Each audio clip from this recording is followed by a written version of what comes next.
ओम प्रकाश जायसवाल साहब, कांग्रेस तो तृणमूल कांग्रेस के साथ चुनाव लड़ चुकी है। आप लोग जाएंगे कम से कम? ठीक है, वाम दलों का अभी कुछ स्पष्ट नहीं है।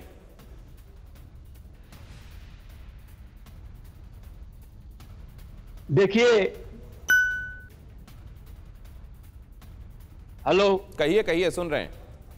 देखिए, सौगतदा बंगाल के बहुत सीनियर लीडर हैं, हम लोग के भी कभी नेता हुआ करते थे।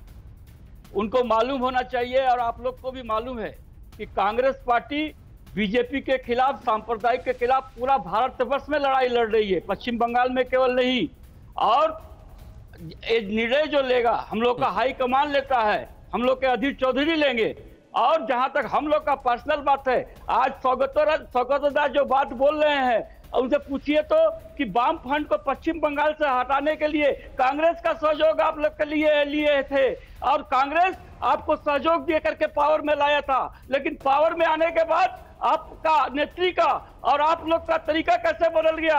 कांग्रेस को साइन बोर्ड करने के ऊपर आप लोग उतारू हो गए।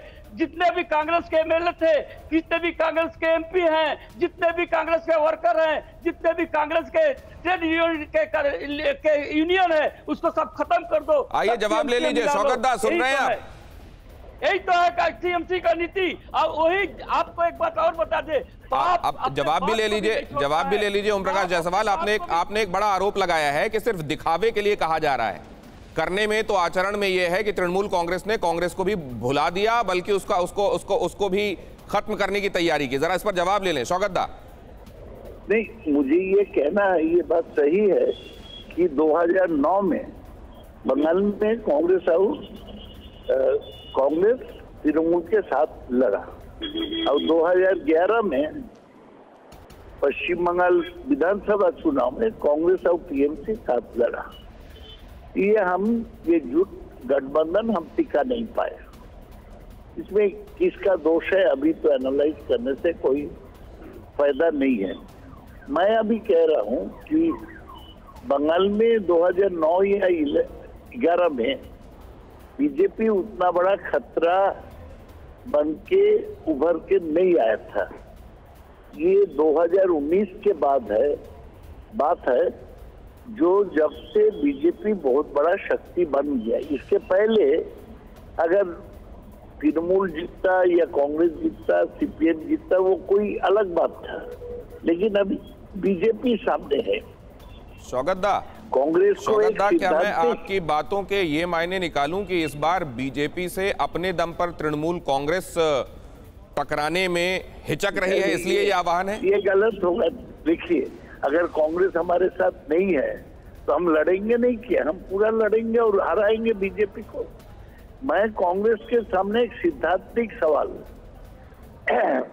पोस्ट करता हूं, रखता हूं कि आप ये समझो कि सचमुच अगर आप बीजेपी का खिलाफ है, सांप्रदायिक पॉलिटिक्स के खिलाफ है। सौगतदा, तीन बातें हो सकती हैं जो मेरे जैसे सामान्य बुद्धि के आदमी को समझ में आ रही हैं। नहीं, आप तो एक बुद्धि के बड़े पत्रकार हैं।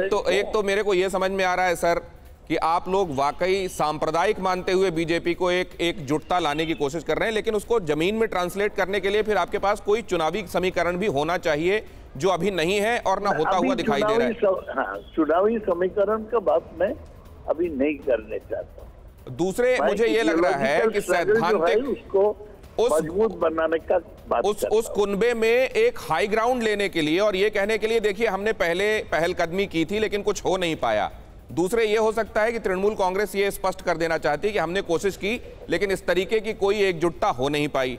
और तीसरे, ये हो सकता है कि तृणमूल कांग्रेस को कहीं ये हिचक है कि भारतीय जनता पार्टी का कद इस बार इतना बड़ा दिखाई दे रहा है कि चुनाव से पहले आशंकाओं के मद्देनजर उसको साथी चाहिए। ना, तीसरी जो अल्टरनेटिव बनाए वो तो सही नहीं है। हमारा शक्ति है, हम लड़ेंगे भी बीजेपी के खिलाफ और हमको एक्सक्यूज देने को नहीं चाहते हैं।